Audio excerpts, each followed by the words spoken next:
को याद कराता हूँ मैं आप उनको कि उन्होंने क्या बलिदान दिया। ऐसे बाबा साहब को हमारा संदेश आता है कि बाबा साहब आपके पुत्र की मृत्यु हो गई, तो डॉक्टर बाबा साहब भीमराव अम्बेडकर ने कहा था मेरा एक पुत्र मरा तो क्या हुआ, इस देश में जितने भी मुझे मानने वाले जानने वाले हैं वो सारे मेरे पुत्र हैं।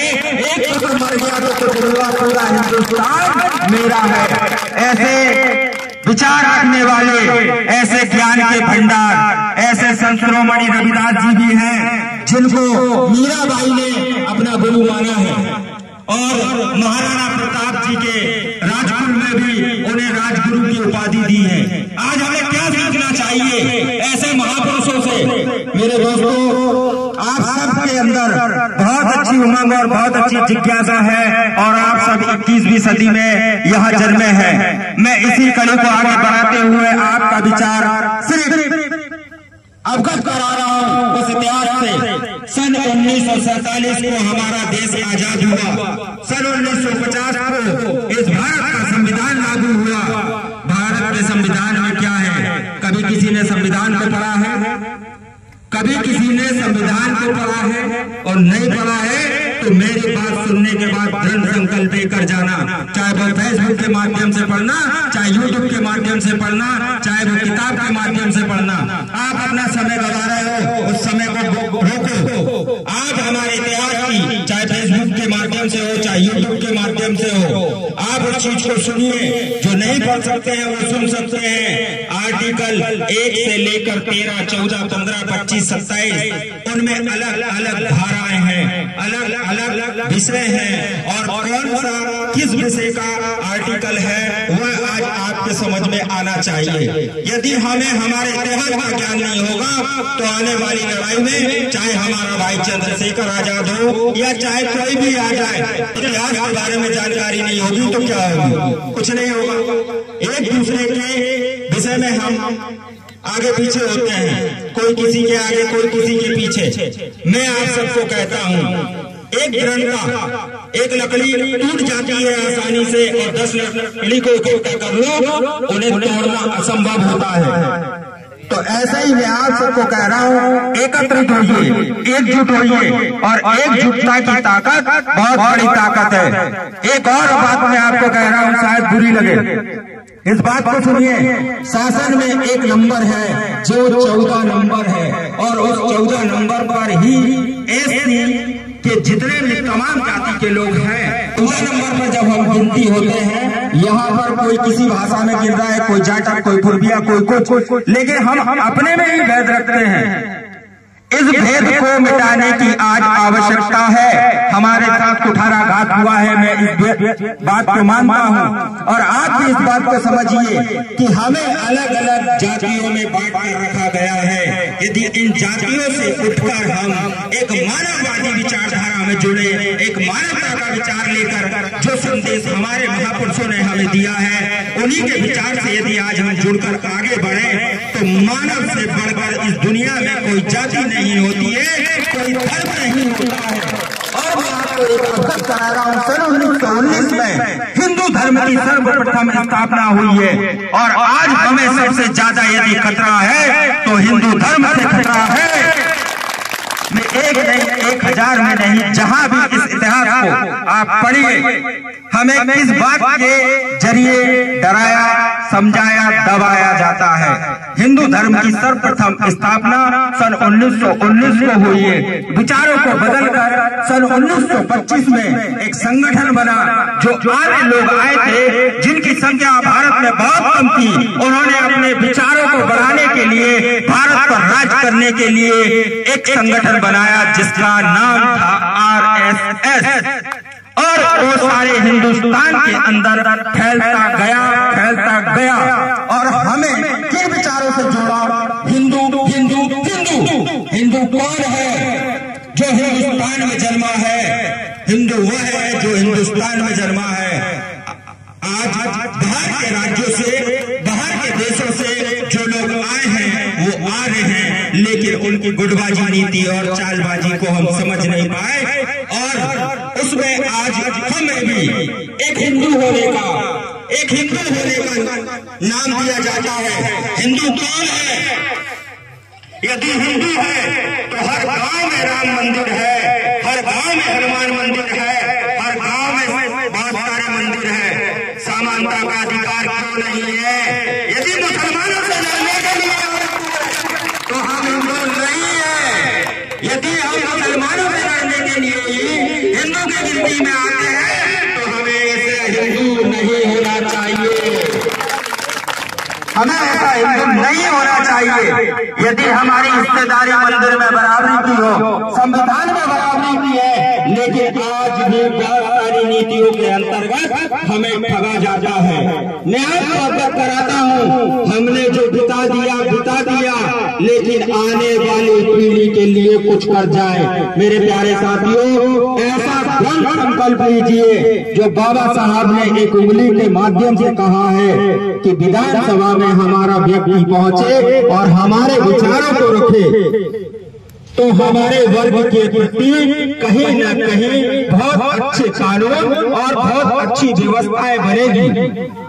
और आपको लड़ने के लिए सर्वप्रथम शिक्षित होना होगा, और शिक्षित होने के लिए आपको बहुत ज्यादा आवश्यकता नहीं है धन जुटाने की। आज हमारे संविधान के नियम के हिसाब से छात्रवृत्ति भी मिल रही है, और छात्रवृत्ति के बाद बहुत सारे संगठनों के भीम आर्मी के भी कॉलेज हैं, और संत रविदास जी कॉलेज भी है, दिल्ली में बहुत बड़ी एक यूनिवर्सिटी भी है।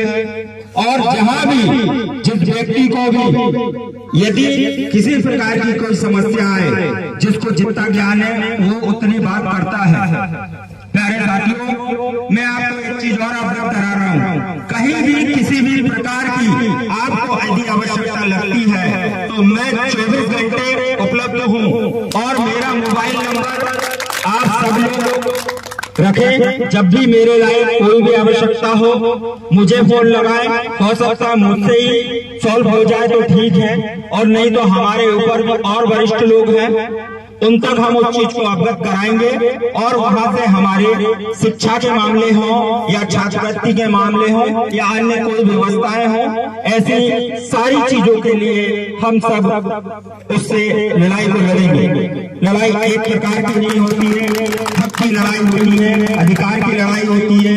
ये नहीं कि हम राशन कार्ड बनवाने के लिए लड़ाई लड़ने खड़े हो जाए, ये भी एक जरूरी नहीं है। आपको एक वाक्य में अपनी बात खत्म करने से पहले एक छोटी सी कहानी और सुनाना चाहता हूँ, जिनके अंदर धैर्य और व्यवहार कुशलता और ज्ञान के भंडार ऐसे संत शिरोमणि रविदास जी महाराज के पास से एक ब्राह्मणों का जत्था मां गंगा स्नान को गुजर रहा था। तो वही रविदास जी के पास पहुंचे और रविदास जी से कहने लगे कि महाराज, जो ब्राह्मण 5, 7, 8 थे वो गंगा स्नान को जा रहे, और रविदास जी से निवेदन किया कि क्या आप गंगा स्नान को चलते हैं? तो उन्होंने कहा कि मन चंगा कटोटी में गंगा, मैं अपने काम में व्यस्त हूँ और मैं गंगा स्नान को नहीं जा पाऊंगा। तभी उन्होंने कहा कि यदि आप जा ही रहे हैं तो मैं एक दमड़ी आपको देता हूँ, और दमड़ी उन्होंने दी, और ब्राह्मण जी ने निंदा करते हुए उस दमड़ी को अपने हाथ में रखा कि हम आज तक हजारों बार स्नान कर कर आए हैं, गंगा जी हमें तो दिखी नहीं, इसकी दमड़ी लेने कौन खड़ी हो जाएगी। पर भावना और विचारों के बाद जब वहां स्नान करने के पश्चात एक साथी ने उन्हें याद दिलाया, वो दमड़ी उनके हाथ से गंगा माँ को आह्वान करते हुए उन्होंने दी, और देने के बाद माँ गंगा स्वयं ही खड़ी हो गई और उनकी दमड़ी अपने हाथ में ले ली। और दमड़ी के पश्चात उन्होंने उसको एक कंगन, ऐसा कंगन जिसकी कोई कल्पना नहीं कर सकता था, कोई कारीगर दुनिया में उसको बना नहीं सकता था, और वो ब्राह्मण जी को दिया, कहा कि ये मेरे भक्त रविदास को दे देना। पर फिर भी यहाँ तक बात ठीक थी, लेकिन यही बात समझने की है, इसको जरा अपने दिमाग में बिठाकर समझना। ब्राह्मण के मन में लालच आ गया, वो कंगन रविदास जी को लाकर नहीं दिया। उन्होंने सोचा कि मैं अनमोल कंगन को राजा को दे दूं और राजा मुझे इनाम देगा। और वो चले गए राजा को कंगन देने और राजा को कंगन दे दिया। राजा ने कंगन लिया और वह इनाम भी दिया। अब राजा ने कहा कि मैं कंगन का क्या करूं, चलो रानी को दे देता हूं। रानी ने कंगन को देखा और हट पड़ गई कि मैं एक का क्या करूं, मुझे तो एक और चाहिए। अब दूसरे कंगन का तो ज्ञान ही नहीं है, आएगा कहां से। राजा ने कह दिया कि 3 दिन का समय है, यदि दूसरा कंगन ला दिया तो ठीक है और नहीं तो सूली में लटका दूंगा। अब पड़ गए ब्राह्मण जी मुसीबत में। अब पछता रहे हैं कि धोखा करा और आज मेरी गले में अटक गई। तभी वहां से दौड़ते हुए रविदास जी के पास आए और चरणों में गिड़गिड़ाने लगे, कहने लगे कि महाराज मुझसे बड़ी भूल हुई। माँ गंगा ने आपके आह्वान पे जो कंगन दिया था वो मैंने धोखे से राजा को दे दिया, पर महाराज मेरी जान आपके हाथ में है, आप चाहे तो मुझे बचा सकते हैं। तभी देखिए कितना बड़ा छल होने के बाद भी संत रविदास जी ने उनसे कुछ न कहते हुए कहा कि ब्राह्मण जी बैठिए, और हाथ धोया और अपनी कठोटी के जल में माँ गंगा का आह्वान किया। और माँ गंगा के आह्वान करने पर माँ गंगा प्रकट भी हुई। तभी कहा गया है, पूरे हिंदुस्तान में लोग जानते भी हैं इस बात को कि मन चंगा और कटोटी में गंगा, और वही गंगा कटोटी में आई। और कटोटी क्या है वो आप सब भी जानते हैं। तब उन्होंने निवेदन किया और दूसरा कंगन माता से लिया और उनके हाथ में दिया और उन्हें ले जाकर राजा को दिया। ज्ञान नहीं था तो धोखा करना भी भारी पड़ गया, जान पर बनाई। ऐसे छल हजारों बार हुए हैं और होते रहेंगे। प्यारे साथियों, मैं आप सबको ढेर सारी शुभकामना और ढेर सारी बधाई कि हमने यदि प्रथम शुरुआत करी है तो आज लगभग 50 से 60 लोग हैं। लेकिन कई मैं इतिहास बताता हूँ जिन इतिहासों में ये गवाह है कि 1 और 2, 1 से 2 और 2 से 4 और 4 से कई हजार ऐसे ही संगठन बने हैं। आप तो बड़े सौभाग्यशाली हो कि आज कम से कम 60 से 70 लोगों के बीच में आप सबने संत शिरोमणि रविदास जी की जयंती के इस कार्यक्रम में बढ़ चढ़कर हिस्सा लिया, और ढेर सारी आप सबको बधाई। और आगे भी ऐसे ही मिलजुल कर एकता को कायम रखते हुए हम आपसी में मनमुटाव किसी प्रकार से न रखें। जब कोई रैली चलती है तो संभव नहीं है कि सभी एक ही स्थान पर चल सके, ये आप सबको भी पता है। अभी आप चलकर आए हैं तो कोई आगे आया होगा, कोई पीछे आया होगा। तो मेरे दोस्तों, इस बात को आप बिल्कुल गठान बंधा के अपने दिमाग में बिठा लेना कि जब भी कोई काम करते हैं तो कोई आगे रहता है, कोई पीछे रहता है, पर माला एक ही होनी चाहिए। देखिए, कोई फूल ऊपर है, कोई फूल नीचे है, पर माला एक ही है। दोस्तों, फूल की अहमियत रखता है और माला की अहमियत रखती है। और माला बनने पर एक संगठन बनता है, एक एकजुटता की मिसाल खड़ी होती है। मैं आप सबको इस रविदास जयंती के उपलक्ष्य में यही तक हार्दिक शुभकामनाओं के साथ अंतिम विदाई में जय हिंद, जय भारत, संत शिरोमणि रविदास जी महाराज की जय।